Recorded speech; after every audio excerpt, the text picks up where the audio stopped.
예술과 연애하는 아트 디렉터 김용임입니다. 반갑습니다. 여러분들 어떻게 그림을 좀 좋아하시나요? 그림이나 미술? 보통 이제 많은 분들이 미술관을 좀 많이 다니시는 것 같아요. 우리가 프라도 미술관이나 아니면 뭐 루브르 박물관 이런 데에 가게 되면 수만 개의 작품이 소장되어 있거든요. 그래서 그걸 딱 보고 국내에 오면 국내에 있는 작품들이 너무 시시한 거예요. 그래서 그걸 저는 이제 시시병이라고 하거든요. 근데 이 시시병이 치료될 때가 있습니다. 언제냐면 정말 깊은 작품들, 그 다음에 마음에 울리는 작품을 만나면 그 시시병이 없어져요. 그러면서 그 그림에 다시 빠지게 되거든요. 예술이라는 거는 보편적인 정서를 가지고 자기만의 창의성을 가진 작품을 하는 사람이 우리가 예술가라고 하거든요.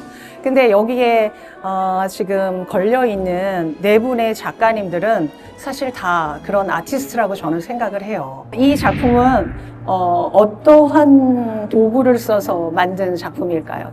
주사기에다가 물감을 넣어서 주사기로 짜면서 이 작업을 하신 거예요. 그래서 멀리서 보시면은 아마 편물 같은 느낌이 드실 것 같아요. 직물 같은 느낌. 작가님의 작품의 제목은 호모 빅토르예요. 그래서 길을 걷는 사람이란 뜻이거든요. 이 작품을 하게 되면 마치 수행을 하듯이 굉장히 시간이 많이 걸리는 작업이에요. 하루하루 걸으면서 내 삶이 만들어지는 것처럼 이 작업을 하면서 걷는 사람이라는 의미로 주제를 가지고 만든 작품입니다. 썸 타는 미술관에 실린 작품은 바로 이 작품이거든요. 이거는 마치 창에서 빛이 쏟아지는 것처럼 옆으로 사선으로 이렇게 선이 가 있죠. 그런데 왜 이런 붉은 빛을 쓰시고 왜 이런 빛이 들어간 작품을 하셨을까 굉장히 궁금했어요. 저 작품을 하셨을 때 어머님이 돌아가신 지 별로 안 된 상태였다라고 해요.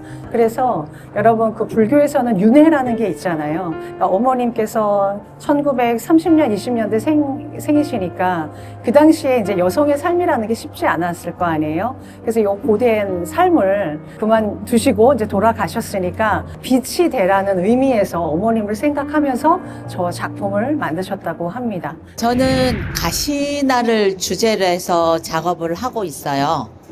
먼저 이제 말씀을 아까 드렸지만 가시나에 대한 폄하된 그거를 순 우리말을 저희가 꺼내서 새롭게 좀 해보는 작업들을 하고 있습니다. 행궁이라는 것이 이제 정조에 의해서 부각된 곳이잖아요, 수원에. 근데 거기에 가보시면은 정말 우리나라의 한국적인 정서, 그리고 옛것의 진짜 아름다움. 그게 그냥 자나깨나 눈에 아롱아롱 거려서 제가 이 작품을 시작하게 된 거예요. 그런데 진짜 시작하기를 잘했다. 그런 생각이 들고요. 제가 진짜 어릴 때부터 의상 디자인과 나왔고요. 그리고 패션 디자이너 일을 좀 오랫동안 했습니다. 그래서 이 작업의 기반은 가시나의 패션 스타일화에서 시작된 거예요. 그래서 조금 도발적인 아니면은 이제 모델들이 이렇게 러너하는 그런 모습들이 쉽게 볼 수 있고 굉장히 좀 한국적인 것이 좀 세계적인 것이 되고 싶다는 바람? 아니면은 지금의 눈으로 봐도 좀 어색하지 않게 이렇게 현대적으로 해석하려고 노력하고 있습니다. 저는 한 40년 정도를 미국에서 살다 왔거든요. 그런데 그러니까 대학 졸업하자마자 가서 40년 거기서 아이들 키우고 그리고 돌아왔는데 그 40년을 거기서 사는 동안 나무는 한국 나무, 미국 나무 이런 거 없지 않나요?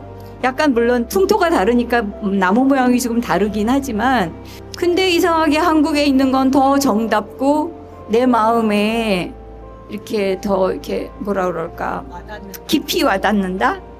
더 편안해요. 그래서 그런 저의 그 개인적인 느낌인지는 몰라도 그런 것들을 그림에 담고 싶었고 젊었을 때는 몰랐는데 나이 들어서 보니까 삶이 물론 어려울 때도 있고 어두울 때도 있고 힘들 때도 있고 자갈밭도 걸어가고 그러기는 한데 결국은 참 축복이다 그런 생각을 많이 해요. 그리고 전에는 몰랐던 숨겨져 있는 기쁨들이 이 세상에 참 많구나. 그걸 내가 몰라가지고 젊었을 때 그렇게 헤매고 다녔구나, 힘들었구나 이런 생각을 참 많이 해요. 그래서 저는 그림을 그리면서 항상 그림 속에서 보시는 분들이 와 너무 사는 게 좋다, 와, 기쁘다. 와, 여기는 보물이 숨겨져 있네.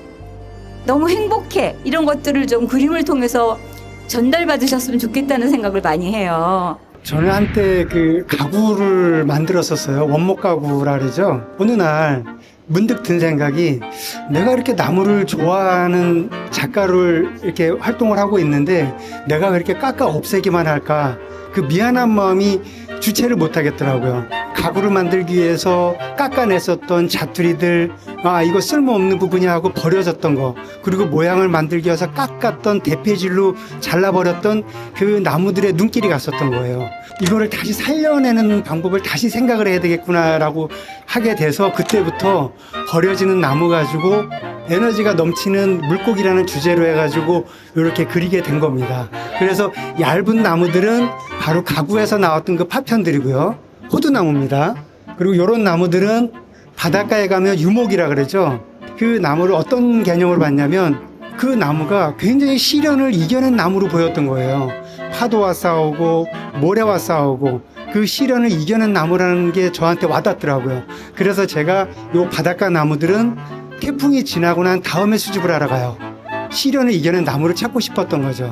사자성어에 보면 연못구어라는 말이 있어요. 나무에 올라서 물고기를 구하다라는 그런 그 사자성어가 있는데 사실은 불가능할 때 쓰는 말이잖아요. 1차원적으로 보면 저는 나무에서 여전히 물고기를 구하고 있잖아요. 그래서 앞으로 아마 제가 이 생을 마감할 때까지 연못구어처럼 미련하고 불가능한 삶일지라도 오로지 물고기만을 그리는 그런 그 작가가 되기 위해서 여전히 작업을 하겠습니다.